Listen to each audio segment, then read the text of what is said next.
राजेश जी, आपकी बातों से यह लगता है कि दो दल तो मिल गए लेकिन उनके कैडर का दिल नहीं मिला। जी अरिथमेटिक जी। तो हो गया लेकिन केमिस्ट्री नहीं बन पाया और यही वजह है कि वहां पर हार का सामना करना पड़ा। बड़ा सवाल यह उठता है जो कि मैं पूछना चाहूंगा संतोष शुक्ला जी आपसे कि क्या क्या हाँ, आप कुछ कहना चाह रहे हैं, आप कंप्लीट कर लीजिए। हाँ जी जी।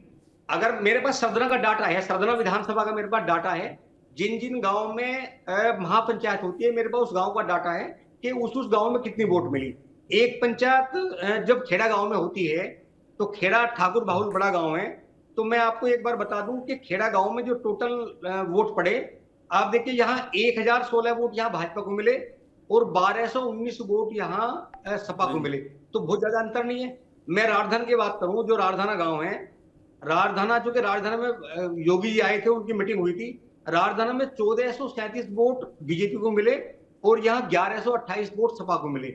अगर मैं कपसाड़ की बात करूं, तो क्योंकि कपसाड़ में भी एक पंचायत हुई थी, कपसाड़ में 1302 वोट बीजेपी को मिले और 775 वोट सपा को मिले। हालांकि दोनों में ये दोनों दोनों में ऐसा नहीं है कि सब भाजपा के लोग हैं, दूसरे दल के लोग हैं। मेरा मतलब कहने का ये है कि जो ठाकुर चौबीसी है, वहां किसी गांव में ऐसा नहीं हुआ कि वहां से हरिंदर मलिक जीत के आए हों या संजीव बालियान हार गए हों। ये जो हार की वजह है, हार के कारण है, ये एंटी इनकम्बेंसी है, बहुत सारा विरोध है। चाहे उसमें गुजर मतदाता हो, चाहे उसमें ब्राह्मण मतदाता हो, चाहे त्यागी मतदाता हो, चाहे हाँ, उसमें वैश्य आपने हो। आपने बहुत खूबसूरती से क्लियर कर दिया कि उनकी हार के पीछे संगीत सोम नहीं है। हार की वजह एंटी इनकम्बेंसी है और सारे फैक्टर्स हैं। हार की वजह यह भी है कि आपने आरएलडी से अलायंस तो कर दिया लेकिन आरएलडी के समर्थक आपके पक्ष में खुल करके आए नहीं। और खास तौर पर इसी बात को हरेंद्र मलिक ने जम करके बुनाया कि चौधरी साहब को हराने वाले को इस बार सबक सिखाना है। जनता उनके साथ हो गई, उनकी बातों पर भरोसा कर ली और संजीव बालियान चुनाव हार गए। अब संजीव बालियान और संगीत सोम में लड़ाई चल रही है, उसका असर दिख रहा है, मामला प्रेस तक पहुंच गया है, हम लोग चर्चा भी कर रहे हैं। लेकिन सवाल यह उठता है कि हार की वजह जो असली है उसको शायद संजीव बालियान समझने में देर कर रहे हैं, समझ नहीं पा रहे हैं या दोनों का ईगो इतना ज्यादा बढ़ चुका है कि दोनों एक दूसरे पर ठेकरा फोड़कर पता नहीं क्या साबित करना चाह रहे हैं संतोष शुक्ला। क्योंकि अगर इस तरीके से लड़ाई हुई तो विधानसभा चुनाव लड़ना बड़ा मुश्किल हो जाएगा। बिल्कुल सही आप कह रहे हैं। बहुत आप वही इस बात कहना चाहूंगा कि ये दोनों दिग्गज नेता, बड़े नेता हैं और बहुत दूर तक इनका नाम है, लेकिन ये जो आत्मविश्लेषण है हार की वजहों का, उसको बहुत ईमानदारी से निभा नहीं रहे हैं। और जैसे अभी शर्मा जी ने भी कहा, इन्होंने तो आंकड़ों की पूरी खिड़की खोल दी और सारे समीकरण साफ साफ हम सबको दिखने लगे। लेकिन एक मनोवैज्ञानिक पहलू पर बात करना बहुत आवश्यक है। संजीव बालियान जी और संगीत सोम 2022 में हारे, संजीव बालियान जी अब हारे हैं।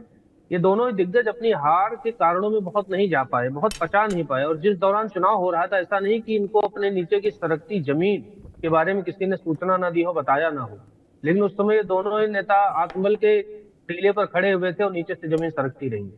अब हो क्या रहा है कि राजनीतिक तौर पर दोनों के बीच जो तपिश महसूस हो जा रही है, इसलिए है कि राजनीतिक बेरोजगारी एक बहुत कष्टदायी अवस्था होती है।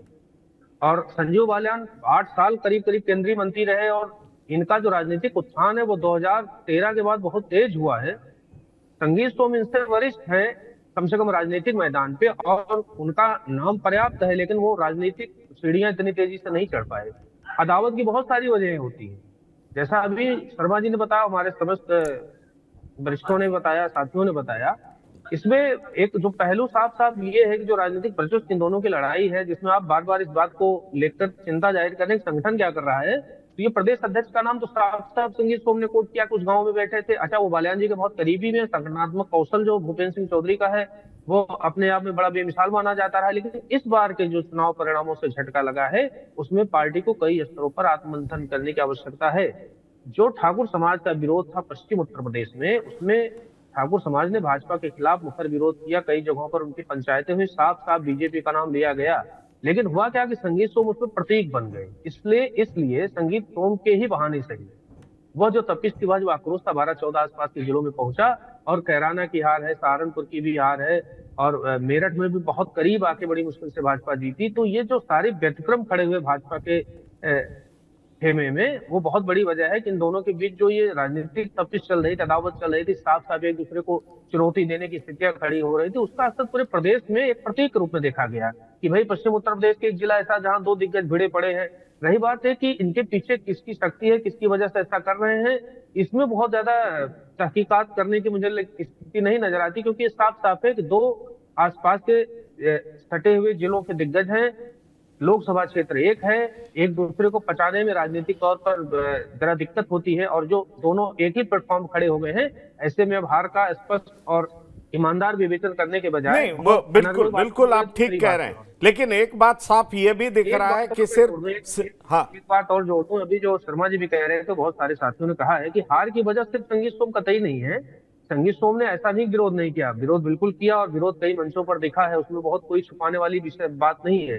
लेकिन इस बार पूरे प्रदेश में ही जो सत्तारोधी रुझान होता है, जिसके शिकार बालियान भी हो गए, और प्रदेश में बहुत सारे कद्दावर नेता हुए, 8-10 मंत्री भी हार गए, तो मुजफ्फरनगर भी उसी स्थिति से गुजरा। बालियान जी को अपनी सरकती जमीन की भनक नहीं लग पाई, ये बड़े आश्चर्य का विषय है, क्योंकि वो बहुत जनता के बीच नहीं, मैं वही बात कह रहा हूं कि दरअसल बड़ी तेजी से एंटी इनकम्बेंसी चल रहा था और इनको बात समझ में नहीं आई, और हारे सिर्फ यही नहीं है, हारे हरियाणा में भी हारे हैं, राजस्थान में भी हारे हैं, उत्तर प्रदेश में भी सीटें कम हुई हैं। और अगर कहा जाए तो अगर सिर्फ ठाकुरों का वोट कम मिलता तो समझ में बात आती कि हार की वजह ठाकुर थे और ठाकुर के बड़े नेता संगीत सोम हैं उस इलाके में, तो उस वजह से हार हुई। तमाम जातियों ने भी वोट नहीं किया, त्यागी ने वोट नहीं किया, ब्राह्मणों की नाराजगी थी, गुजर इस बात से नाराज हो गए कि अमित शाह जाट लैंड कह रहे हैं। इसका मतलब साफ है कि एंटी इनकम्बेंसी चरम पर था और हार इस वजह से भी हुई। उसमें एक वजह यह कहा जा सकता है कि ठाकुरों की भी नाराजगी है, लेकिन नाराजगी अन्य वर्गों की भी थी।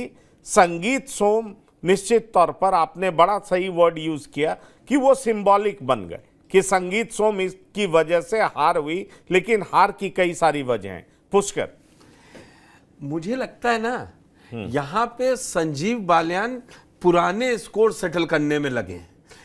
आपने देखा होगा, हमारे सब जो मेरठ से संवाददाता जुड़े हुए हैं, 2 वरिष्ठ पत्रकार जुड़े हुए हैं, देखा होगा चाहे 19 में टिकट मिला हो तब जबरदस्त विरोध हुआ था उनका, और इस बार भी जब वो टिकट फाइनल हुआ तो गाड़ी के शीशे तोड़ दिए, विरोध खुल के सामने आया। तो अच्छा, एक जो राजेश शर्मा जी ने बहुत बढ़िया आंकड़े रखे और उससे दिखाई दिया, लेकिन कुछ आंकड़े ये होते हैं कि 2019 में इन बूथों पर या इन गांवों में क्या सपा और बसपा इतना अजीत सिंह इतने वोट पा रहे थे? नहीं पा रहे थे। वहां पर एक तरफा वोट बीजेपी को मिला था। दरअसल संजीव बालियान भी इतना गलत नहीं है।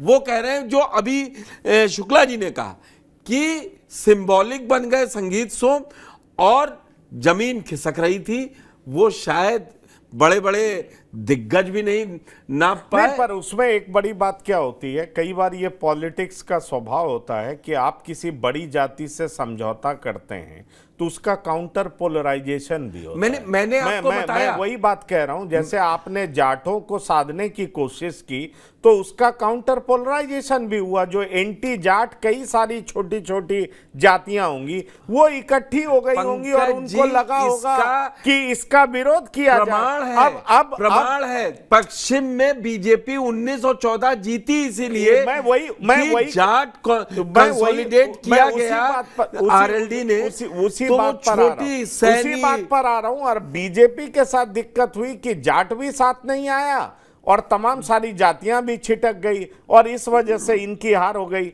आलोक वत्स जी, आप क्या कहते हैं? देखिए, संतोष शुक्ला जी और राजेश शर्मा जी और अनमोल शर्मा जी के विश्लेषण सुनने के बाद, चूंकि मैं ज्यादा जुड़ा नहीं हुआ हूं उस तरफ की राजनीति से, लेकिन जो मैं इंफॉर्मेशन लेता रहा हूं और देता हूं, इन दोनों की लड़ाई बहुत पुरानी है और अब बिल्कुल पीक पर है, चरम पर है। और सही कहा कि बालियान साहब की जीत हार में एक फैक्टर नहीं काम किया है, बहुत से फैक्टर हैं जो काम कर गए, जिसमें अमित शाह जी का जो भाषण था वो भी एक बड़ा अहम रोल किया। और जैसा मैंने पूर्व में कहा, मैं अभी भी कह रहा हूं कि दलितों का बिल्कुल नगण्य टाइप का वोट मिला है भारतीय जनता पार्टी को। वो लोग कन्विंस हो गए थे इस बात से कि अगर ये सत्ता में आएंगे तो ये हमारा संविधान बदल देंगे। आज भी उन लोगों से बात होती है तो उनका यही कहना है कि हमने तो साइकिल को वोट इसलिए किया है क्योंकि हमको ये आने पर हमारा संविधान बदल जाता है। और पर्सनल राइवलरी में इन लोगों ने जिस तरीके का छीछा लेदर कर रहे हैं, मैं तो हतप्रभ हूं कि भारतीय जनता पार्टी का शीर्ष नेतृत्व कैसे इस चीज को टॉलरेट करके चल रहा है कि ये बिल्कुल हत्या बताते हुए ओपन में इस तरीके की राइवलरी एक डिसिप्लिन पार्टी से एक्सपेक्ट नहीं होती है। और मैं उम्मीद करता हूं कि इसको जितना जल्दी हो ये ब्रेक लगाए, नहीं तो ये बद से बदतर होता चला जाएगा। चलिए, तो ये बद से बदतर होता चला जाएगा और मुझे लगता है समीक्षा बैठक आज से शुरू हुई है और दो बड़े नेता हर सीट को लेकर के समीक्षा कर रहे हैं। ये बात और है कि पहले उन्होंने अवध की सीटों को आइडेंटिफाई किया है, लेकिन मैं श्योर हूं कि पश्चिम की तरफ जब आएंगे तो मुजफ्फरनगर भी एक बड़ा मुद्दा होगा डिस्कस करने मुजफ्फरनगर के लिए। से बड़ा मुद्दा अयोध्या था, आप समझिए। मैं वही कह रहा हूं कि मुजफ्फरनगर भी बड़ा मुद्दा होगा, क्योंकि अभी तो अवध की चर्चा होगी, 9 सीटों की चर्चा होगी, फिर पश्चिम के सीटों पर भी चर्चा होगी और मुझे लगता है इन दोनों के लड़ाई के बारे में भी चर्चा होगी कि आखिरकार ये लड़ाई किस हद तक नुकसानदायक साबित हो रही है, खासतौर पर तब जब भूपेंद्र चौधरी भी पश्चिम से ही हैं। इसलिए पश्चिम की राजनीति को लेकर के जो प्रदेश अध्यक्ष हैं उनके दिमाग में बहुत कुछ चल रहा होगा और इसको कैसे दूर किया जाए ताकि 2027 की लड़ाई को जीता जा सके, इसलिए ये बहुत इंपॉर्टेंट हो जाता है। खैर, हम लोग समय की सीमा को पार कर चुके हैं, इसलिए अनमोल आपका, राजेश शर्मा जी आपका, संतोष शुक्ला आपका, आलोक वत्स जी आपका और पुष्कर चौहान आपका, आप तमाम लोगों का सियासत की बात में शिरकत करने के लिए बहुत बहुत धन्यवाद और शुक्रिया। तो सियासत की बात में इतना